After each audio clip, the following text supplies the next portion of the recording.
विपक्ष वाला बौक है सब, सरकार इसको पास करा ले गई। इतना पावर हो जाएगा कि लोकतंत्र को भी अगर चाहेंगे, अब की बार 400 पार मोदी जी बोले थे, यही 2/3 पार करने के लिए। अगर 2/3 पार कर दे तो कुछ संशोधन कर देंगे। हमारे अधिकार को छीनना चाहेंगे तो समझ जाइए कि संविधान में अब तक का सबसे बड़ा,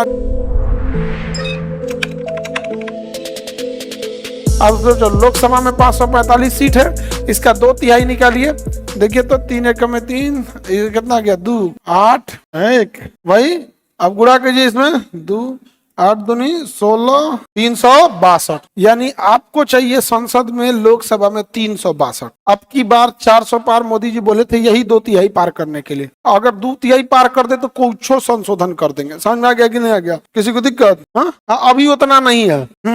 अभी उतना नहीं है। समझ में आ गया कि नहीं आ गया? अभी उनको मांगे थे इतना, लेकिन मिला 240। थोड़ा सा जीएसटी उष्टी लग गया। नहीं समझ, जनता ने क्या लगा दिया? जीएसटी लगा दिया। समझ में गया? तो सोचिए कितना टफ है कि सरकार में रहते हुए आप विशेष बहुमत वाला पास नहीं करा पाएंगे। बहुत टफ होता है यहाँ पे। इसके लिए जरूरी है कि आप मतलब ना देश हित का मामला रहेगा तभी पास करा सकते हैं, अदरवाइज में नहीं पास करा सकते। तो ये जरूरी है विशेष बहुमत से। ये कहाँ होता है? तो भाग 3 में संशोधन, हमारा मूल अधिकार। अगर भाग 3 में संशोधन करना है, हमारे मूल अधिकार का छेड़छाड़ करना है, या सरकार नीति निर्देशक तत्व यानी अपनी जिम्मेदारियों से भागना चाहती है, तो इसके लिए चाहिए नीति विशेष बहुमत।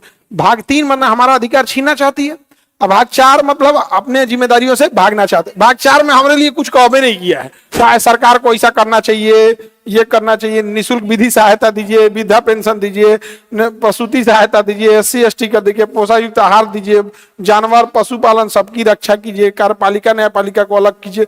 कुल ओकरे समझा रहा है, हम लोग को कौन चीज समझाया है? कुछ नहीं। तो भाग 3 और भाग 4 का संशोधन विशेष बहुमत से। कैसे? विशेष, हमारे अधिकार को छीनना चाहेंगे तो विशेष बहुमत। कैसे? विशेष बहुमत। समझ आ गया कि नहीं आ गया? Any problem? कौन सा संशोधन? विशेष। अच्छा, कई बार सरकार इसको पास करा ले गई। विधेयक विपक्ष वाला बौक है सब, नहीं समझ में आ गया है? कोनो काम लायक ना है, सब बौक है सब। जैसे का पास करा ले गई बजट में कह के कि अगर सरकार को इनकम टैक्स की डाउट होगा तो आपका व्हाट्सएप कॉल, सोशल मीडिया सब सुन सकती है, ट्रेस कर सकती है। बौका सब दे दिया, सब चल गया। अब जो मन सरकार को आपका सुन सकती है। समझा गया कि नहीं गया? इसलिए जितने बड़े ऑफिस होते हैं, जितना बड़ा ऑफिस होता है, जितने बड़े हाई लेवल के ऑफिसर, अभी आप हाई लेवल के ऑफिसर से मिले कहाँ है? जितना हाई लेवल का ऑफिसर रहेगा ना, उसका ऑफिस का चैम्बर बहुत बड़ा होता है। तो एक साइड में उसका काउंटर उंटर रहेगा, नॉर्मल बात बोलेगा। अगर कोनो जरूरी अजीब बात रहेगा ना, वहाँ मोबाइल छोड़ देगा। पर्सनल अगर मीटिंग करना है या कुछ उस टाइप का बात है, तो अपने ऑफिसों में थोड़ा एक साइड में सोफा रख ले रहता है, तो सब मोबाइल वहाँ रख दिया है और सोफा में ले रख, यहाँ सोफा में बैठ के बात करता है। तो क्या के लिए आपका मोबाइल पे आप बात कर रहे हैं या नहीं कर रहे हैं? पेगासस सॉफ्टवेयर ऐसा है कि अगर आपके मोबाइल पे पेगासस सॉफ्टवेयर भेजना है तो बस आपके मोबाइल पे एक तो मैसेज करना है, बस चल गया पेगासस सॉफ्टवेयर आपके मोबाइल में। अब पेगासस गया तो आपका मोबाइल ऑन, वो माइक का रिकॉर्डिंग ले लेता है। जरूरी नहीं कि आप कैमरा ऑन कर ही रहिए, आप उसमें आपके बस ऐसे सामने रखेंगे ना, आप स्क्रीन भी चला रहे हैं ना ऐसे, और उसका सॉफ्टवेयर इतना है कि कैमरा एक्सेस लेके भेज देगा। पेगासस इजराइल का है, पेगासस वहां से, तो वहां से आराम से सुन सकते हैं लोग, तो चुपचाप हो जाएगा। तो इसलिए साइड में रहता है, और छोटका मोबाइल रखता है। बात करना रहता ना, kit kit kit kit kit kit hello kit kit kit kit करते रहता है। कि जितना बड़े अधिकारी को देखना, ये सब रखे रहता है, बड़ा नेता, बड़ा अधिकारी सब रखे रहता है। विधायक को रख ले रहता है, हाँ बेचारा और डराई रहता है विधायक, उन सब का दिक्कत ना है। अच्छा, कुछ ऐसे संशोधन होते हैं, समझिए ध्यान से, कुछ ऐसे संशोधन होते हैं जिसमें विशेष बहुमत तो चाहिए ही चाहिए, राज्यों की भी सहमति चाहिए। अब कितने राज्यों की? तो आधे से अधिक राज्य, तो इतना समझिएगा राज्यों की सहमति है। बार बार ये नहीं बोलेंगे आधे से अधिक राज्यों की सहमति, यानी 28 राज्य है ना, तो कम से कम 15 को राज्य सहमत होना चाहिए। 28 राज्य में से कम कितने राज्य सहमत होना? 15।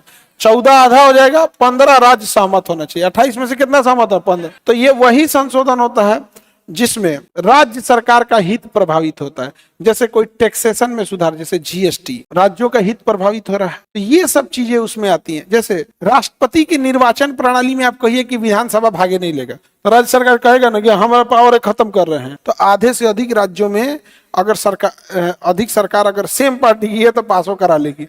संशोधन की प्रक्रिया बदल दीजिए। मान के चलिए सरकार एगो संशोधन लाई कि आज के बाद जितना संशोधन होगा सब साधारण बहुमत से होगा, तो वो तो उलट दिए यहाँ पे, तो कहेगा ठीक है, तो पहले इसी को विशेष बहुमत से पास कीजिए पहले अरे कैसे नहीं होगा, अगर केंद्र सरकार संपूर्ण बहुमत में हो जाए, राजीव गांधी को जिस तरह से मिला था बहुमत, 400 पार हो गया था यहाँ पे, समझिए। अब बात बता रहे हैं, अगर आधे से इतना ज्यादा बहुमत आ जाए और 15 राज्यों में सरकार बन जाए, कल को पास करा लेगा। देखिए लोकतंत्र का मतलब समझिए ध्यान से, लोकतंत्र का मतलब होता है बहुमत की सरकार और मजबूत विपक्ष, दोनों का होना जरूरी है, दोनों का होना जरूरी है। लेकिन अपने यहाँ क्या होता है ना कि राजनीतिक गुलामी ज्यादा हो जाती है। अगर आप अगर देखिए, सपोज कीजिए कि अगर आप किसी से पूछ दीजिए कि भैया प्रदूषण ज्यादा है, तो वो आपको सोल्यूशन नहीं बताएगा, गरियाएगा, कांग्रेस के टाइम पे कम था। ई का मतलब है क्या कि सोचा तू नहीं, बचपन में तुम उघारे घूमता था तो अभी उघारे घूमेगा। नहीं समझ में आ गया?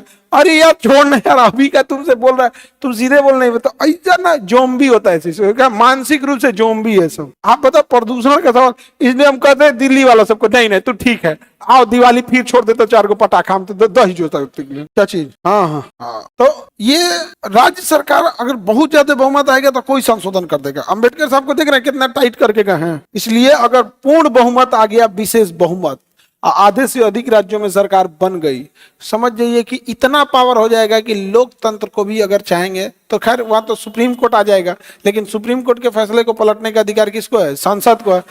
संविधान में अब तक का सबसे बड़ा डिसीजन था केशवानंद भारती। केशवानंद भारती में सुप्रीम कोर्ट ने बहुत अच्छा डिसीजन दिया था। कहा था कि आप संविधान में प्रस्तावना से लेके मूल अधिकार और नीति निर्देशक तत्व से लेके जहां मन वहां संशोधन चाहे कर सकते हैं, लेकिन संविधान का जो मूल स्वरूप है वो चेंज नहीं होना चाहिए। मतलब ऐसा ना हो कि संविधान का मूल ढांचा बदल दीजिए। इसीलिए देखिएगा 395 का 395 अनुच्छेद रहता है, जोड़ना है तो क ख ग जोड़िए, एक्स्ट्रा नहीं बढ़ा सकती ना कि 96 97 कर देना, ना क ख ग जोड़िए, मूल ढांचा चेंज नहीं कर सकते। समझ आ गया कि नहीं आ गया?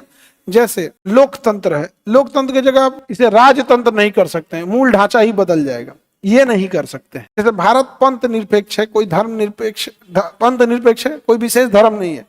अब कल को आप कहिएगा कि भारत को सिख राष्ट्र घोषित कर दो या ईसाई राष्ट्र घोषित कर दो, समझ आ गया कि नहीं आ गया? तो ये नहीं कर सकते, ये भारत सबका है। समझ आ गया कि नहीं आ गया? ऐसा किसी का नहीं है। समझ आ रहा है कि नहीं आ रहा है? अब कहें जैसे क्रिश्चियन लोगों ने देश का एजुकेशन का बोझ अकेले उन्होंने ही उठाया है, कहें कि हमको क्रिश्चियन राष्ट्र घोषित कर दे, नहीं हो सकता। सबसे ज्यादा गरीबों को खाना किसने खिलाया? सिखों ने। हालांकि ऐसा नहीं है, कई मंदिर हैं उसमें भी भोजन चलता है, बट बहुत कम ऐसी गिनती के मिलेंगे। जैसे एक राज्य में 1-2 बिहार में कौन सा, कहाँ पे, किधर में? डेली 365 दिन भंडारा वंडारा की नहीं, 365 गुरुद्वारा की तरह गुरुद्वारा का सिस्टम अलग होता है। लंगर वगैरह जैसे साउथ में आप जाएंगे ना तो तिरुपति मंदिर में वहां पे प्रसाद हमेशा चलेगा। और शिरडी के साईं बाबा के मंदिर में जाएंगे, वहां भी हो सकता है। जगन्नाथपुरी मंदिर, वहां भी प्रसाद मिलता है, उसके प्रसाद को महाप्रसाद बोला जाता है, जगन्नाथ मंदिर। समझ में गया? अमावा मंदिर जाएंगे अयोध्या, वहां भी मिलेगा।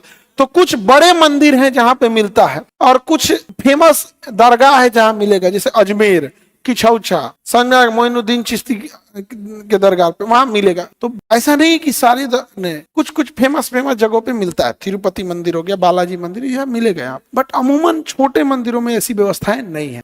और सिख लोगों ने तो अपना गुरुद्वारा अच्छा बड़ी बढ़िया से खाना खिलाता है, तेल ओल में घी लगा के। यहाँ आदमी को घोरे घी खाए को नहीं मिलता है, आप भर पेट खा सकते हैं। आप बस है कि वो प्रसाद है, आप छोड़िए नहीं, और रोटी हाथ में लेना पड़ेगा ऐसे मांग के, वो प्रसाद की तरह आपको रोटी, कितना बड़ा आदमी है रोटी मांग के लेना पड़ेगा। समझ में आ गया कि नहीं? तो मूल ढांचा चेंज नहीं कर सकते। जैसे मान के चलिए कह दीजिए कि देश कल से पंथ निरपेक्ष नहीं, भारत हो जाएगा काला देश, खाली काला आदमी रहेगा यहाँ पे, ऐसा कर सकते हैं? नहीं कर सकते। हाँ, हम लोग के लिए कोई दिक्कत नहीं है, हम लोग के लिए कोई दिक्कत है? आई कुल गोरखन सबको दिक्कत हो जाएगा। अरे ऐसा नहीं हो सकता है, कौन रोक लगा देगा? Supreme court. तो सुप्रीम कोर्ट को मूल ढांचा का सिद्धांत केशवानंद भारती में मिला, और कहा गया कि देखिए बार बार पलटने की जरूरत नहीं है, कि कभी शंकरी प्रसाद में कहते हैं संशोधन होगा, संजन कुमार में कहते हैं होगा, और गोलकनाथ में पलट जाते हैं कहते हैं संशोधन नहीं होगा। तो उससे सारी चीजों का जुगाड़ निकाल दिया केशवानंद भारती में। 13 जज बैठे थे, हम आपको पढ़ाए थे, संवैधानिक मामले में कम से कम 5 जज होना चाहिए, ज्यादा से ज्यादा आप सबको बैठा दीजिए। तो स्पष्ट बोल दिया गया कि मूल ढांचा चेंज नहीं होना चाहिए, कुछ चेंजिंग कर दीजिए, मूल ढांचा चेंज नहीं होना चाहिए। आपका जो मेन स्ट्रक्चर है संविधान का वो चेंज नहीं होना चाहिए। समझ में आ गया कि नहीं आ गया? आगे बढ़े। बहुत बड़ा मामला था ना, हर एक संविधान का कोना कोना चैलेंज कर दिया गया था, इसमें संशोधन होगा कि नहीं, उसमें नहीं, वो पगला गया सब जज सब बैठ के एक बार। अच्छा वो भी पास जानते हैं कैसे हो गया था? 7-6 से, मैंने 7 को कह रहा था ठीक है, 6 को कह रहा था नहीं, मैंने 13 को बैठने के बाद में 7-6 से पास हुआ था। समझ रहे हैं?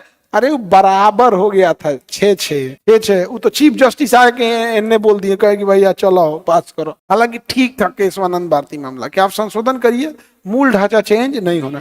जैसे हम आपसे कह देते हैं कि एक काम कीजिए, हम क्लास में जब नहीं रहेंगे तो आप अपने हिसाब से चेंज कर सकते हैं, लेकिन मूल ढांचा चेंज नहीं होना चाहिए। तो इसमें कोई मान के चलिए कोई रीडिंग लगा रहा है, कोई रिवीजन कर रहा है, कोई फॉर्मूला बना रहा है, तो ये मूल ढांचा है, कोई दिक्कत नहीं है। कोई इधर की जगह उधर जाके बैठ गया, कोनो यहाँ आके बैठ गया, मूल ढांचा बदल दिया। कोनो डीजे चला दिया, इसमें मूल ढांचा बदल दिया। अरे भाई हम किस चीज को मना करेंगे, किस चीज को अलाउ करेंगे? एक जगह जनरल ले आके छोड़ेंगे कि नहीं? हम कह सकते हैं। आज भी देखिए, हम आपको, आप सब लोग को एक अधिकार है, आप कैंपस में आते हैं, आप कुछ भी कर सकते हैं, ऐसा कोई पैरामीटर नहीं है कि ये करना है या नहीं करना है। लेकिन एक विद्यार्थी का मूल ढांचा चेंज नहीं करना चाहिए। इतना आपको समझ में आ जाता है कि विद्यार्थी है, विद्यार्थी की तरह रहिए, कोई दिक्कत नहीं होगा। और जहां आप मूल ढांचा के साथ छेड़छाड़ करेंगे, तुरंत जाएंगे 6 नंबर हॉल। ये यहाँ का तिहाड़ जेल है। समझ में आ गया कि नहीं आ गया? आगे बढ़े। किसी को दिक्कत? सर लड़का सब तो सब काला ही होता है, लड़का सब काला होता है सर। लड़का काला, गोरा, खूबसूरत, नेचर से अच्छा, शालीन, ये सब कुछ नहीं होता है। बस काम, बेरोजगार है या कामयाब है, बस लड़का के साथ बस यही देखा जाता है कि नहीं? यहाँ अंकल जी भी ठीक लगेगा, जाओ हो जाएगा। यादव जी कोई दिक्कत? मिनर्वा मिल में सुप्रीम कोर्ट ने कहा कि संसद को संशोधन करने की शक्तियां सीमित है। ई नहीं कि कुछ उधर के संशोधन कर दे, सीमित शक्तियां हैं यहाँ पे। और नीति निर्देशक तत्व और मूल अधिकार को एक दूसरे की प्राथमिकता नहीं दी जाए। नीति निर्देशक तत्व भी जरूरी है और मूल अधिकार भी जरूरी है। बैलेंस बनाने के लिए कहा था मिनर्वा मिल मामले में। सबसे जरूरी कौन सा था? केशवानंद भारती। कितने जज थे? 13। और गोलकनाथ में क्या? हमेशा जजों की संख्या ऑड नंबर में रखी जाती है, क्योंकि टाई ना हो, बराबर ना हो, एक ज्यादा एक कम हो जाए। ये जानबूझ के ऐसा किया जाता है यहाँ पर।